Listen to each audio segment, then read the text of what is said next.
जय हिंद आप सभी को। देखिए इस वीडियो में हम देखेंगे एमपी पटवारी 2023 की वैकेंसी पे प्रैक्टिस सेट नंबर 4 सामान्य विज्ञान का ये practice set number MCQ series के रूप में होगा और आपको वीडियो पूरा देख के लास्ट में ये बताना है कि इनमें से आपसे कितने क्वेश्चन बन रहे थे। ठीक है, तो ये वो क्वेश्चन है जो प्रीवियस ईयर में पूछे गए हैं या फिर इस बार आने की पूरी संभावनाएँ हैं। पहले क्वेश्चन से शुरू करेंगे। पहला क्वेश्चन है कि एक विद्युत धारा उत्पन्न कर सकती है। तो एक विद्युत धारा क्या उत्पन्न कर सकती है आपको बताना है।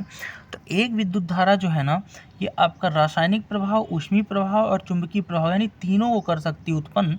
इसलिए राइट आंसर हो जाएगा उपरोक्त सभी, यानी सभी प्रभावों को विद्युत धारा उत्पन्न कर सकती है। ठीक है, अगला क्वेश्चन देखेंगे कि अगला क्वेश्चन है कि वायुकोश फेफड़ों के भीतर सूक्ष्मतम नलिकाओं के रूप में संपन्न होते हैं, क्या कहलाते हैं। तो वायुकोश फेफड़ों के भीतर जो सूक्ष्म नलिकाओं के रूप में संपन्न होते हैं उन्हें कहते हैं वायुकुपिकाएं। तो राइट आंसर हो जाएगा वायुकुपिकाएं।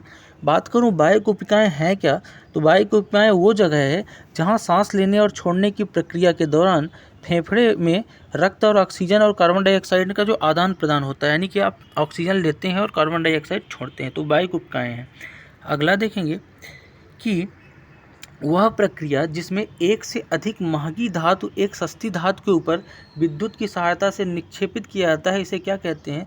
तो अगर आप किसी महंगी धातु को कोई सस्ती धातु ऊपर लगाते हैं ताकि महंगी वाली धातु को नुकसान न पहुंचे, ये प्रक्रिया क्या कहलाती है। तो इस प्रक्रिया को बोलते हैं इलेक्ट्रोप्लेटिंग। यानी इलेक्ट्रोप्लेटिंग वो प्रक्रिया है, जैसे मान लीजिए आपके पास कोई महंगी धातु है और उसमें ऊपर ऐसा कवर लगा दीजिए, जैसे मोबाइल या आप कवर लगाते हैं ना, तो कहीं ना कहीं धातु में अगर कोई सस्ती धातु चढ़ाते हैं उसको बोलते हैं इलेक्ट्रोप्लेटिंग। ठीक है, यानी विद्युत लेपन हिंदी में बोल सकते हैं। ठीक है, अगला देखेंगे। अगला क्वेश्चन है क्वेश्चन नंबर 4 कि भिन्न भिन्न रंगों का प्रकाश जब वायु से होकर संचरित होता है तो क्या होता है। तो भिन्न भिन्न रंगों का प्रकाश जो वायु से होकर संचरित होगा तो ये समान वेगों से होगा। कहाँ से होगा, समान वेगों से संचरित होगा। अगला क्वेश्चन है कि सीवर पाइप बने होते हैं। तो सीवर वाले जो पाइप होते हैं सीवर के किससे बने होते हैं। तो सीवर पाइप जो है ना, इनमें से कास्ट आयरन के बने होते हैं। किसके, कास्ट आयरन, इसका राइट आंसर हो जाएगा। अगला क्वेश्चन देखेंगे, एक सतह को दूसरी सतह पर फिसलने पर गति का विरोध करने वाला बल क्या है। तो एक सतह के दूसरी सतह पर फिसलने से गति का विरोध करने वाला जो बल है ना, उसे ही घर्षण बोलते हैं। यानी कि जो बल गति का विरोध करे सतहों पर उसे घर्षण बोलते हैं। ठीक है, फ्रिक्शन। क्वेश्चन नंबर 7 है कि विलयन के उस पीएच मान को क्या कहा जाता है जिस पर विद्युत क्षेत्र के प्रभाव में ध्रुवीय एमिनो अम्लों का अधिगमन नहीं होता है। तो विद्युत क्षेत्रों के प्रभाव में ध्रुवीय एमिनो अम्ल का अधिगमन नहीं होता है, ऐसे प्रभाव को क्या बोलते हैं। तो इसे क्या बोलते हैं, तो इसे बोलेंगे आपका समवैद्युत बिंदु। तो समवैद्युत बिंदु इसका राइट आंसर हो जाएगा। अगला क्वेश्चन देखेंगे, क्वेश्चन नंबर 8 है कंपनशील वस्तु की उस माध्य अवस्था से अधिकतम दूरी क्या कहलाती है। तो कंपनशील वस्तु की माध्य अवस्था से जो अधिकतम दूरी है वो कहलाएगी आपकी आयाम। तो आयाम बोलते हैं माध्य अवस्था की अधिकतम दूरी को। ठीक है, अगला क्वेश्चन है कि उदासीनीकरण अभिक्रिया में अम्ल क्षार के साथ अभिक्रिया कर कर क्या देता है। तो उदासीनीकरण की जो अभिक्रिया है ना, उसमें अम्ल जो है क्षार से जब अभिक्रिया यानी क्रिया करता है तो हमें लवण और जल देगा। तो लवण और जल इसका राइट आंसर हो जाएगा। क्वेश्चन नंबर 10 है कि मृदा में उगने वाली फसलों की उपयुक्तता निर्भर करती है उसके। तो मृदा में जो यानी मिट्टी में जो फसल उगती है उसकी उपयुक्तता किस पे निर्भर करती है। तो उसकी उपयुक्तता जो है ना, ये आपकी निर्भर करेगी उपरोक्त सभी पे, यानी कि स्पर्शानुभव पर, रंग पर, प्रकाश पर, इन तीनों पर निर्भर करती है फसलों की उपयुक्तता। ठीक है, अगला क्वेश्चन है कि ताजमहल को किस प्रदूषण से खतरा उत्पन्न हो रहा है। यानी कि आगरा में स्थित ताजमहल जो यमुना नदी के किनारे है, उसमें क्या है कि उसकी जो संगमरमर है उसमें काले काले धब्बे आ रहे हैं। क्यों आ रहे हैं, तो वो जो है SO2 यानी सल्फर डाइऑक्साइड के कारण आ रहे हैं, जिसको आप अम्ल वर्षा में बोलते हो कि SO2 अम्ल वर्षा के साथ ये तत्व रहता है। तो SO2 इसका राइट आंसर हो जाएगा।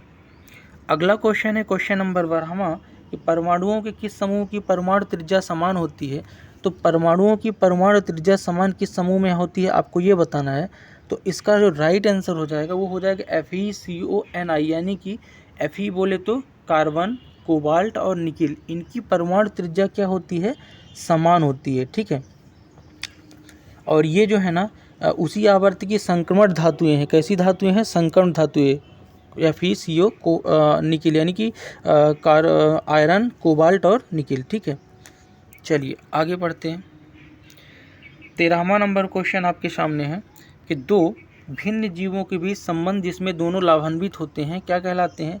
तो दो भिन्न जीवों के बीच जो संबंध होता है जिसमें दोनों लाभान्वित होते हैं उसे क्या कहते हैं, तो उसे कहते हैं सहजीवी, यानी कि ऐसे जीव जिनके दोनों लाभान्वित हों और भिन्न जीवी के हों। तो सहजीवी इसका राइट आंसर हो जाएगा। और सहजीवी की बात करें तो जो जीव एक साथ रहते हैं लेकिन भिन्न जीव हैं, ठीक है। अगला देखते हैं, घर्षण बल किसके बढ़ने के साथ बढ़ता है, आपको ये बताना था। तो घर्षण बल किसके बढ़ने के साथ बढ़ेगा, तो इनमें से जो राइट आंसर हो जाएगा सतह के खुरदुरेपन से, यानी कि अगर कोई सतह खुरदुरापन है तो उसमें घर्षण ज़्यादा होगा, यानी कि उसके सरफेस का ज़्यादा विरोध करेगा, ठीक है। अगर सतह चिकना है तो घर्षण कम होगा। अगला देखते हैं कि एक परावर्तक सतह के अंदर की ओर वक्री होती है, अब निर्मित दर्पण है, यानी कोई परावर्तक सतह है अंदर की ओर से कैसी है, वक्री है, मुड़ी हुई है, तो दर्पण कैसा बनेगा, आपको ये पूछा हुआ है। तो जब परावर्तक सतह अंदर की ओर वक्री होती है ना तो दर्पण बनता है अवतल दर्पण। कौन सा दर्पण, अवतल दर्पण। जब बाहर की ओर होती है वक्री तब उत्तल बनता है, ठीक है, याद रखना, बाहर की ओर फैली हुई, ठीक। अगला क्वेश्चन है कि गेहूं में काला कीट रोग उत्पन्न होता है। तो काला कीटा रोग जो है ना गेहूं में, ये कैसे उत्पन्न होता है, किसके कारण उत्पन्न होता है, आपसे ये पूछा है। तो काला कीट रोग जो है ये पक्सीनिया द्वारा उत्पन्न होता है। किसके द्वारा, पक्सीनिया, इसका राइट आंसर हो जाएगा, ठीक है। पक्सीनिया ट्रिशिना के कारण ये उत्पन्न होता है गेहूं में कीटा रोग, ठीक है। आगे बढ़ते हैं कि एस्कॉर्बिक अम्ल कहलाता है। तो एस्कॉर्बिक एसिड किसे कहेंगे, आपसे ये पूछा है। तो एस्कॉर्बिक एसिड जो है ना ये विटामिन सी को कहते हैं एस्कॉर्बिक एसिड, याद रखा, विटामिन सी एस्कॉर्बिक एसिड, ठीक है। इसके अलावा विटामिन ए की बात करूँ रेटिनॉल बोलते हैं, बी जो है thiamine, vitamin C ascorbic acid, ठीक है। अगला देखते हैं, क्वेश्चन नंबर 18 है आपके सामने। क्या कह रहा है कि स्टील के कप में गर्म चाय को पीने की तुलना में इसे एक परसीलिन कप में पीना अधिक आसान होता है, क्योंकि तो स्टील की कप में पीने से अच्छा परसीलिन के कप में पीना चाय आसान क्यों होता है, इसलिए होता है क्योंकि परसीलिन की जो कप है ना ये ऊष्मा का कुचालक है, इसलिए चाय जल्दी ठंडी नहीं होती। स्टील के कप में जल्दी ठंडी हो जाती है लेकिन परसीलिन के कप में जल्दी ठंडी नहीं होती है। अगला है कि कौन सा चरण वनों के संरक्षण के लिए लिया जाना चाहिए। तो वनों के संरक्षण के लिए इनमें से क्या लिया जाना चाहिए, 4 आपके पास ऑप्शन है, बताइए ज़रा।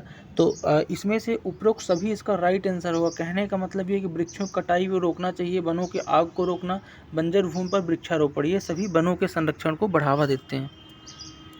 अगला है कि एसिटिक अम्ल किसके द्वारा उदासीनीकृत होता है। तो एसिटिक अम्ल जो सिरका है ना वो किसके द्वारा उदासीनीकृत होगा, वो आपसे पूछा है।